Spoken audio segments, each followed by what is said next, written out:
हो करो गाइस, जय श्री राम। आज हम फिर से एक वक्त खेतर में आ गया हूँ घना दाड़ा बाद। मोड़ो गोडो डार्क पड़ी गयो हवे। मापा बाजरी में नाखता था खातर नाखवाती की साटा पड़ी गया એટલે जो कि वो खातर नाखी रहा है।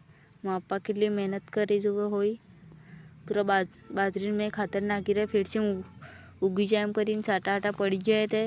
मैं पटचाम कई स्टाइल करी तो मैंने करीम बता दो फिर से आमा बूढ़ी खाई रही थी मस्तम जो મને આ મમ્મી બેન વાય વાય ફરી રહે મમ્મી ને વાય ને વાય બે જોઈ લો હોય તમે આ સોયાબીન ને હે હા મય અમાર ખજાનો થઈ ગયો સોયાબીન ને મય ખજાનો એટલે આ સૂર્ય કેટલો મસ્ત દેખાઈ રહ્યો બાર આમ ઢળી રહ્યો એટલે જોઈ લો આ તો મમ્મી બે જરી કાંઈ નાટક કરી નાખ્યા આ ભાઈ બોન કેવા સરી રહી જુઓ અમે મમ્મી આ ખજાનો હું દી રહી અમેથી કી જો બરાક આ જો અમારે તો આ આટલો સોયાબીન થઈ ગયો જોઈ લો તમારે અહીંયા કેટલું થયું કમેન્ટ કરીને બતાડો આ રહ્યું ખજાનો જોઈ લો હોય અમે ઉસકાવી જરી ખજાનો